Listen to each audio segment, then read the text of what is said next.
In the year 2000, a game released on the Nintendo 64 when the console was nearing the end of its life. A game that didn't just follow in the footsteps of its predecessor, it rewrote the entire rulebook. And somehow the developers pushed that old machine harder than anyone thought possible. And what they delivered wasn't just another shooter, it was a revelation. This was Rare at the absolute peak of its power, and in my opinion, the best game they ever made. And that game is Perfect Dark. Broretro. Joanna, it's good to see you. So before we dive into all the juicy detail, let me tell you a little story. I was 15 in my final year of high school and I owned that beautiful blue see-through N64. I loved that console. I spent months reading about Perfect Dark in gaming magazines, so for me the hype was massive. Then I finally got my hands on it. When the summer holidays hit, it became a ritual. My friend came round nearly every day. We blitzed through the campaign, even on Perfect Agent, and then came the final combat challenge. Endless defeats, shouting at the screen, laughing together and retrying. When we did finally beat it, the celebration was ridiculous.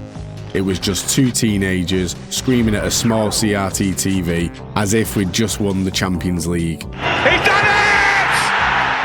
It remains one of my fondest gaming memories. Perfect Dark wasn't just a game.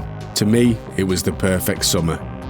So this is what Foster was working on. After GoldenEye exploded in 1997, Rare found themselves in a very strange position. They had built one of the most iconic shooters of all time, and they were already sketching ideas for a follow-up, initially hoping to tackle Tomorrow Never Dies. But the Bond universe came with restrictions. They wanted freedom, creativity, and control. Before long, another studio swooped in and outbid Rare for the Bond license anyway. So they realised this was their chance to build something entirely new. A world set in the distant future with flying cars and corporate conspiracies. And so, Perfect Dark began. The team knew they wanted two things: a female protagonist and a sci-fi setting. Internally, the developers first jokingly referred to themselves as the Alien Intelligence Team, a nickname that captured the direction they were heading. Their influences were obvious: a cocktail of everything cyberpunk, the rain-soaked noir of Blade Runner, the philosophical sci-fi of Ghost in the Shell, and even the paranormal intrigue of the X-Files. Perfect Dark released in North America in May 2000, followed by a Europe release in June, and Japan in October.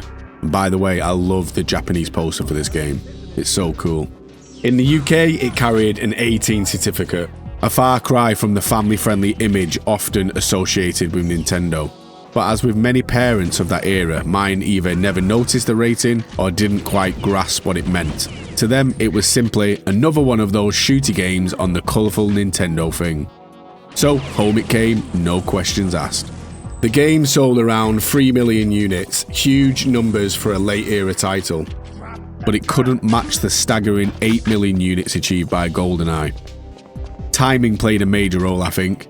The PlayStation 2 and GameCube loomed on the horizon, and the reliance on the expansion pack limited its accessibility. Without that little red memory booster, the game barely ran. Fortunately, mine came bundled with Donkey Kong 64, another rare classic that ensured I was ready for Joanna Dark's adventure without even knowing it. Perfect Dark was a statement, a studio breaking free from licensing and pushing console hardware to its absolute brink.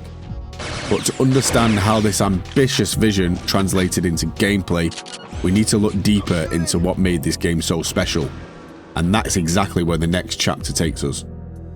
Then the devices we gave you are working correctly. Perfect Dark, at its core, remained a first-person shooter built around skill and precision. But nearly every system was expanded from GoldenEye to deliver something far more ambitious. The campaign featured 17 core missions, each broken into multiple objectives. And higher difficulties didn't just make enemies tougher, they added extra objectives that demanded a strategic approach. And these objectives could be completed mostly in a semi-non-linear fashion. So completing missions felt less like surviving waves of endless enemies and more like orchestrating an intelligence operation.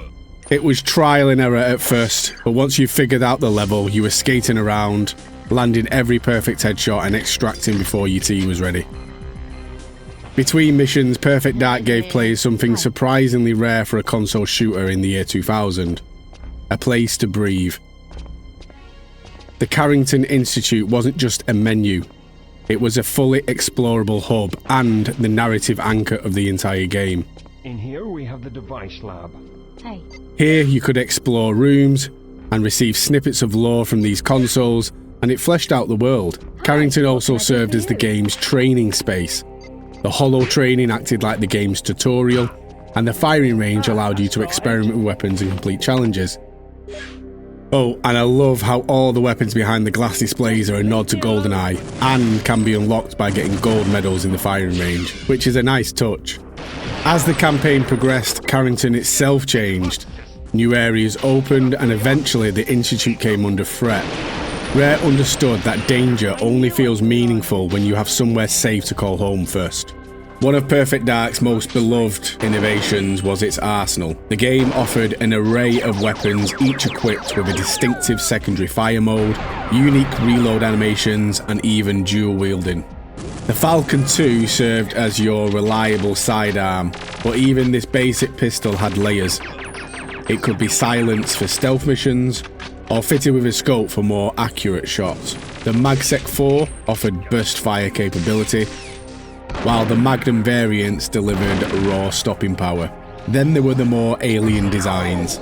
The Mauler could be charged for devastating shots, while the Phoenix fired electronically charged rounds that could be switched to explosive projectiles. Submachine guns and assault rifles pushed things even further. The CMP-150 could lock onto targets automatically. The Cyclone focused on overwhelming firepower, dumping an entire magazine in seconds. The RCP allowed you to cloak. The Callisto had high-impact shells that hit harder than its standard shots. The K7 Avenger has the threat detector as a secondary function, very useful. The AR-34 offered precise, controlled fire with a 3x scope, while the Dragon Rifle secondary mode allowed you to throw the weapon itself, transforming it into a proximity mine. Its upgraded form, the Super Dragon, replaced that function with an underslung grenade launcher, one of my personal favourites. Heavy weapons raised the stakes even higher. The shotgun could deliver brutal close-range damage and came with a double shot. The Devastator fired grenades and also stuck them to walls. The rocket launcher introduced homing capability through its secondary fire. Specialist weapons helped define Perfect Dark's identity. The sniper rifle for its pinpoint accuracy and 30x zoom. The laptop gun quickly became a fan favourite thanks to its secondary fire mode, as it doubled as a deployable sentry turret.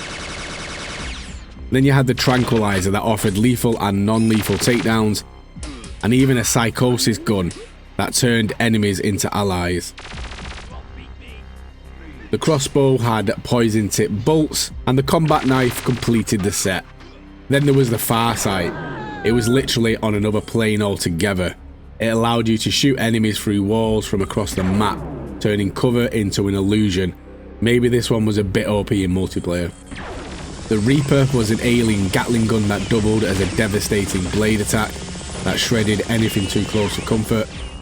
And the Slayer took things to another level, allowing you to remotely guide rockets, steering them around corners.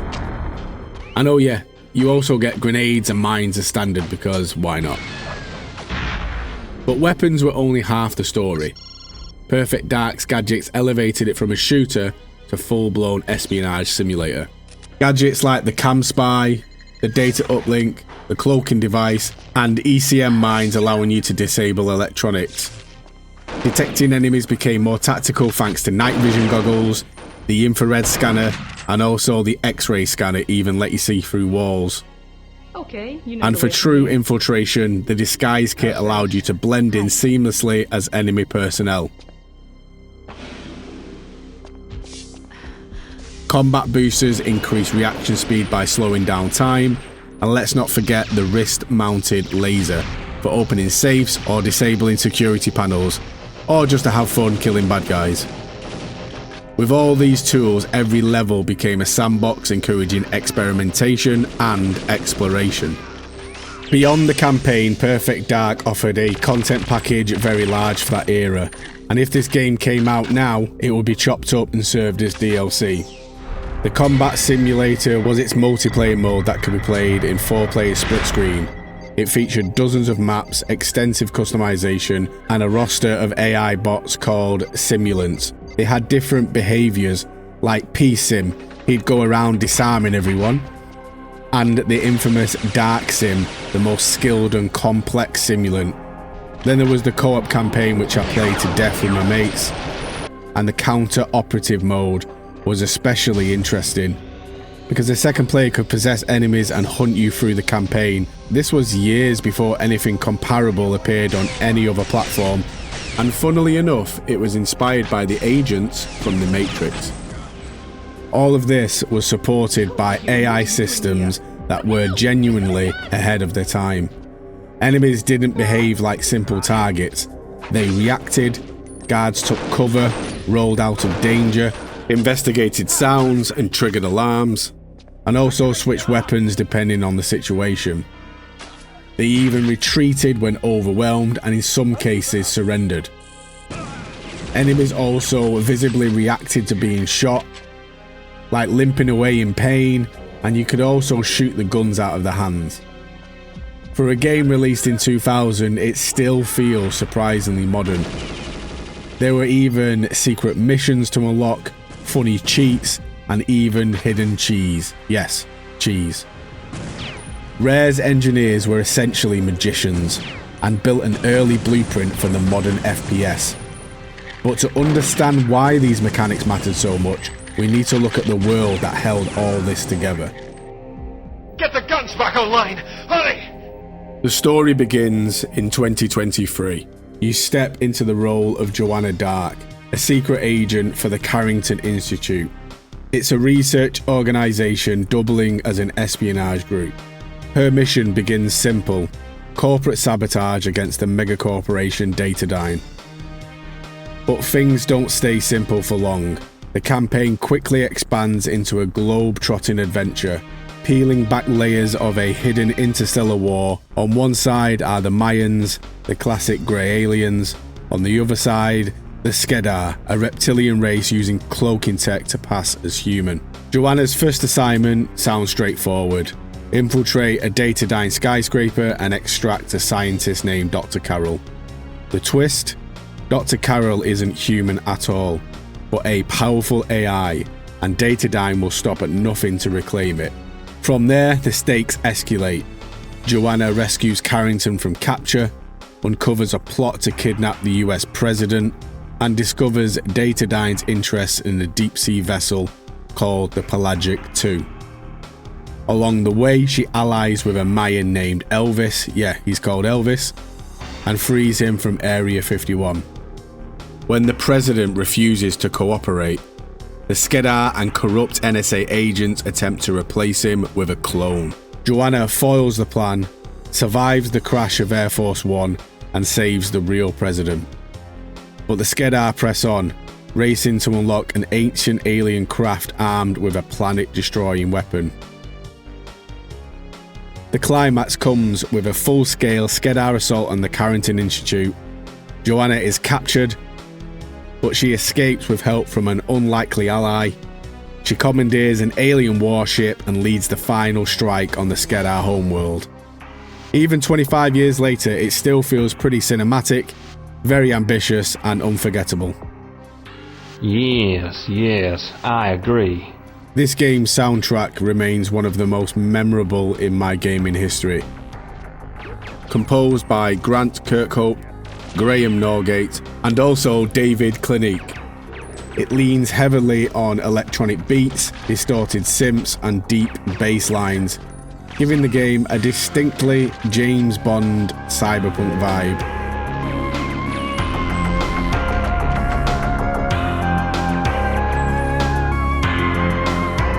Each location carries its own musical identity, with tracks that shape the mood and pacing without over distracting from the action.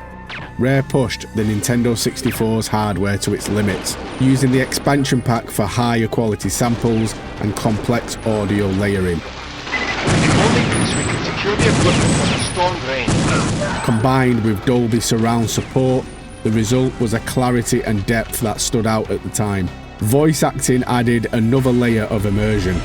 Agent Dark, mission log, 10:28 hours. Against my better judgment, I'm about to enter Area 51. Nintendo originally wanted an American actress for Joanna Dark, but the role eventually went to British composer Evelyn Novakovic. We were very proud of the fact that we did everything in-house, so I think it was an automatic assumption that as part of the music department, you would get involved in other people's games, and it's just like, do you fancy having a go? Something I can do for you, old woman. Perfect Dark features over 45 minutes of voice cutscenes and an early version of mocap recorded in-house at Rare. A bold move for a cartridge already packed with features. The soundtrack and audio design doesn't just accompany the game, it perfectly elevates it. You can't make accusations like that without evidence. The critics' overall response was strongly positive. Reviewers consistently praised Perfect Dark's technical achievements, the game's advanced AI, expansive weapon systems, deep multiplayer options, and cinematic presentation were widely recognised as pushing the console far beyond what most believed possible.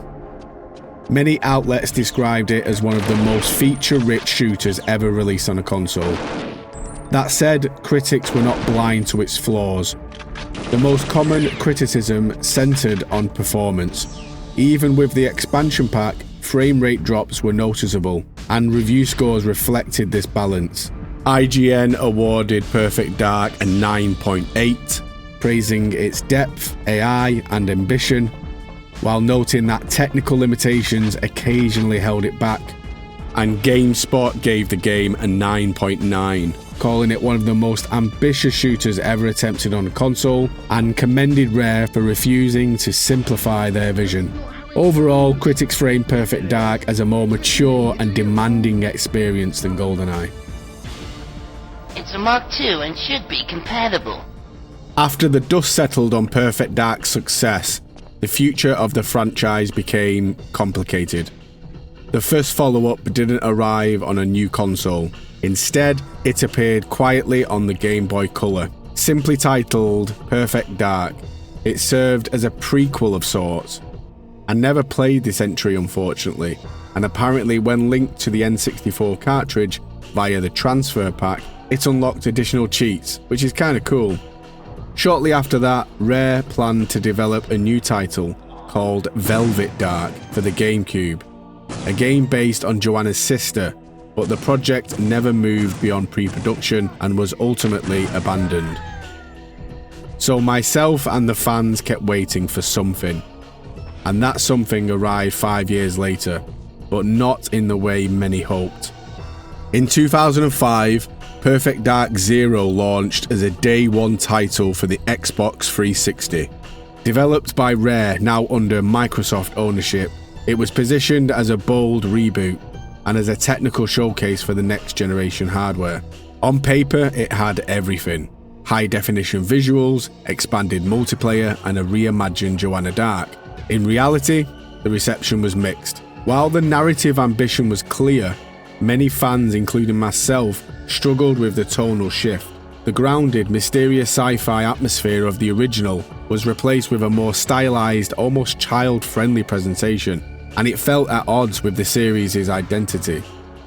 Gameplay changes also divided opinion, and while the multiplayer was robust, it was now competing in a world dominated by Halo and Call of Duty.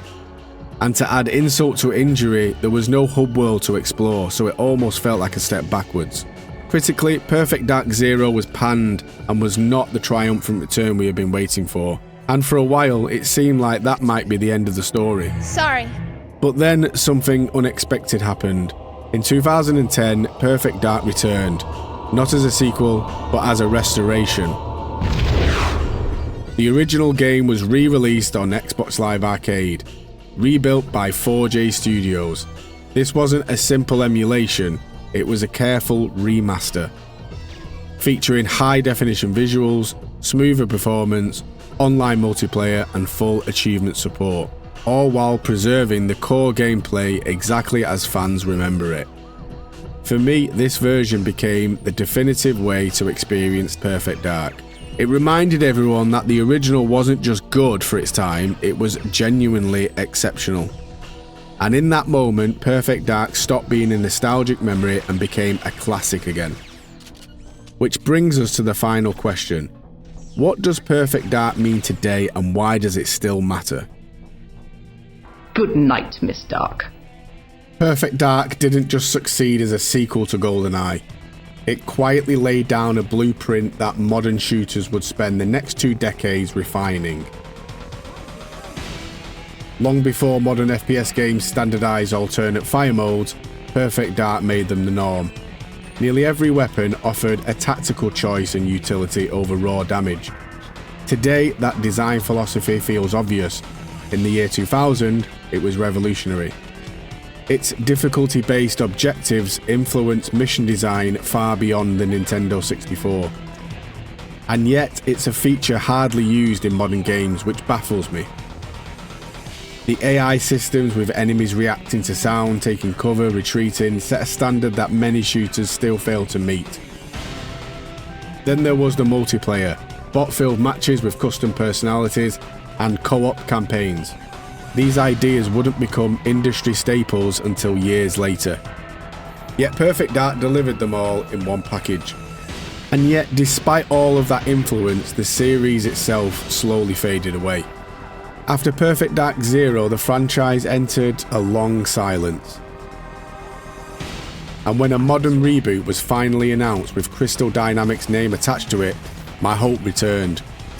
And then it was cancelled. Microsoft had major layoffs and quietly killed the reboot with no grand farewell.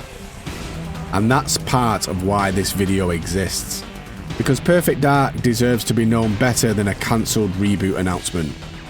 It deserves to be remembered for what it actually was, a game that pushed boundaries. That's why Perfect Dark still matters to me.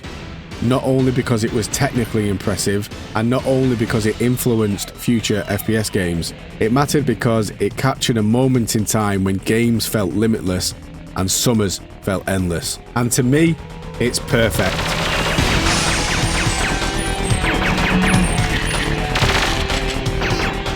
If you played Perfect Dark back in the day, I would genuinely love to hear your memories, and if you've never played it, hopefully this video gives you a reason to understand why so many of us still talk about it all these years later.